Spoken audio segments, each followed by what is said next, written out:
Meninas, meninos, olá! Vou começar a partir de hoje aquilo que eu vou denominar de Clipe Enem. Cada dia eu vou fazer para vocês um videozinho bem rápido sobre um tema do Enem. A gente vai trabalhar o conteúdo teórico bem rapidamente e nós vamos ver como é que o Enem cobra este tema e às vezes, como hoje, num comparativo também com os exames vestibulares. O primeiro tema que eu separei para vocês, um tema razoavelmente importante tanto para os vestibulares quanto para o Enem propriamente, é o tema da globalização. Vamos dar uma olhadinha então no tema da globalização, tanto no que diz respeito ao Enem como aos exames vestibulares. Primeiramente, a parte teórica, a evolução do meio geográfico, muito importante para nós entendermos globalização. Acompanhando aquilo que o professor Milton Santos nos traria, a evolução do meio geográfico se confunde com o próprio objeto de estudos da geografia, que é o espaço geográfico. Então lembrem-se, o espaço geográfico é artificial, é produzido pelo trabalho do homem em sociedade. E meio geográfico também é sempre artificial, é sempre produto do trabalho do homem em sociedade. Inclusive o primeiro meio, que é chamado de meio natural, não é natureza. É espaço geográfico, é natureza produzida pela ação humana. É chamado, entretanto, de meio natural porque o processo produtivo, as relações sociais são definidas a partir dos ciclos da natureza, desde tempos imemoriais até o século XVI e XVII.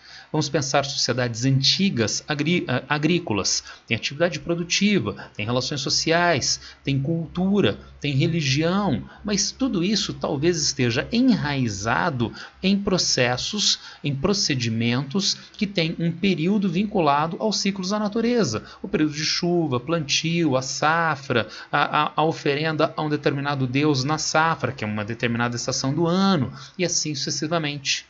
Passando o tempo, a gente chega aos séculos XVI e XVII e as navegações transoceânicas desde a Europa, mas com navios impulsionados pelo vento, impulsionados direta e imediatamente pelo vento. Então, ainda há uma vinculação necessária aos ciclos da natureza. Isso será rompido no século XVIII, com o meio técnico na primeira Revolução Industrial.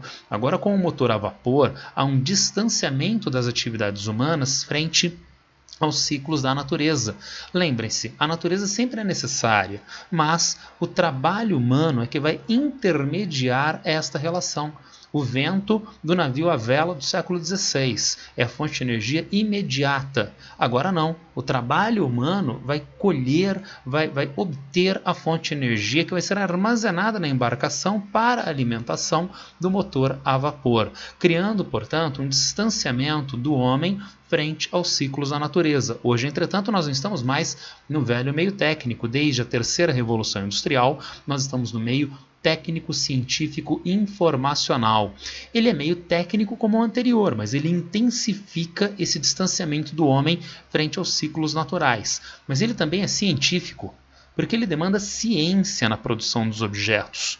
Talvez o automóvel precisasse de ciência, né? Uma embarcação do século XIX também, mas os objetos como satélites, como computadores, como smartphones, dependem da ciência atual, organizada pela sociedade, é a ciência institucionalizada, na educação formal, nas universidades, nos centros de pesquisa. Além disso, esses objetos que eu citei, os computadores, por exemplo, os smartphones, são objetos que não são alimentados meramente por energia elétrica, eles são alimentados por informações, eles são fornecedores de informações. Muito importante é nós identificarmos agora o motivo da transição desse meio geográfico, porque vem aquelas abstrações vazias, inventividade humana, curiosidade, busca pelo conforto. Ora, os gregos eram inventivos, os maias buscavam conforto, mas nenhum deles desenvolveu meio técnico. O que nós temos que gregos antigos, que maias não tinham? Sociedade capitalista.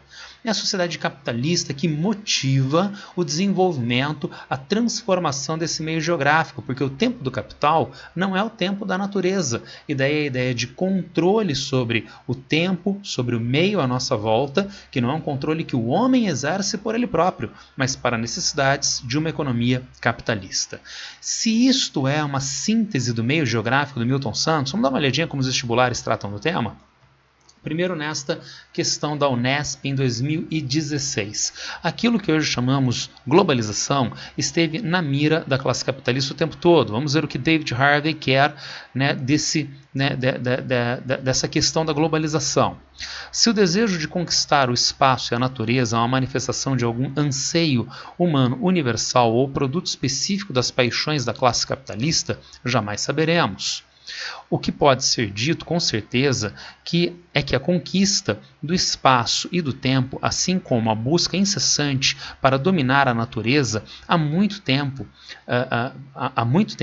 tem um papel central na psique coletiva das sociedades capitalistas, apesar de todos os tipos de críticas, acusações, repulsas e movimentos políticos de oposição, ainda prevalece a crença de que a conquista do espaço e do tempo, bem como da natureza, incluindo até mesmo a natureza humana, está, de algum modo, a nosso alcance. Então, o que a Unesp quer desse texto de David Harvey sobre a forma através da qual o homem controla o meio, o tempo e a si próprio na atualidade. Vamos começar com o item B. Mencione, sob o ponto de vista ambiental, duas críticas ao processo de globalização. Ora, se é um processo de globalização, os danos ambientais não estão restritos a uma localidade, não estão restritos a uma região. Eles têm alcance internacional mundial. A atividade industrial inglesa do final do século XVIII, do início do século XIX, causava enorme impacto ambiental nas ilhas britânicas. Mas hoje a atividade produtiva gera aquecimento global antropogênico, gera perda da biodiversidade em escala mundial. Os problemas ambientais são mundiais. Se eles são ligados ao capitalismo, e como nós vimos no slide anterior, o capitalismo é um sistema organizado para acumulação indefinida. E, portanto, nós temos um crescimento econômico ilimitado, mas em um planeta que é finito, um planeta que é um só. E isto é uma contradição. Não dá para crescer a produção infinitamente com recursos naturais que são finitos. Tudo bem? Vamos dar uma olhadinha no item A? Explique como a conquista do espaço e do tempo se realizou na globalização.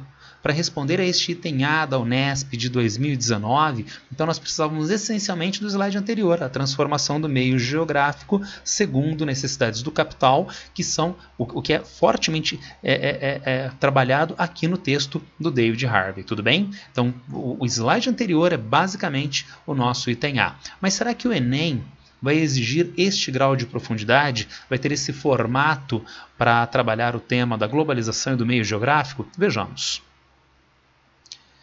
Vivemos nessa era interligada em que pessoas de todo o planeta participam de uma única ordem informacional das comunicações modernas. Graças à globalização e ao poder da internet, quem estiver em Caracas ou no Cairo conseguirá receber as mesmas músicas populares, notícias, filmes e programas de televisão no texto de Anthony Giddens. Aqui nós temos o texto base. Por vezes, nas questões de vestibular, o vestibular deixa passar o texto base. É lamentável, mas você pega o enunciado e acha a alternativa correta. Mas, no Enem, isto não vai acontecer. O texto base é sempre fundamental. Temos aí o texto base que fala da comunicação, da veiculação de ideias, da veiculação de produtos da indústria cultural em escala mundial. Vejamos o enunciado. O texto faz referência à revolução informacional que vem produzindo uma série de alterações no cotidiano dos indivíduos. Nessa perspectiva, a vida social das pessoas está sofrendo grandes alterações devidas a quê? A diminuição na interação social entre os indivíduos mais informatizados. Dentro desse cenário de avanço dos recursos de comunicação à distância, a relação presencial torna-se diminuída, mas as relações sociais em geral não necessitam, de fato, da presença. Então, a relação pode ser intensificada através destes recursos virtuais. Vejamos B. A velocidade com que as informações são disponibilizadas em todo o mundo. Será que isto altera as relações entre as pessoas? Sim, e é um dado da globalização do mundo atual. Vejamos C. Ao baixo fluxo de informações disponibilizadas pelos meios convencionais de comunicação. Meios convencionais pré-revolução da informática, pré-terceira revolução industrial, televisão e rádio ainda veiculam enormes quantidades de informação, tá certo? Vejamos D. A maior disponibilidade de tempo para atividades relacionadas ao lazer. Não! Em especial no ano passado, neste ano, com a Covid-19, a quantidade de pessoas que entrou em regime de trabalho domiciliar foi cada vez maior. As pessoas em trabalho domiciliar trabalhavam tanto ou mais, com estresse muito maior do que nas relações anteriores de trabalho. Então, não aumenta o tempo de lazer. Vejamos E.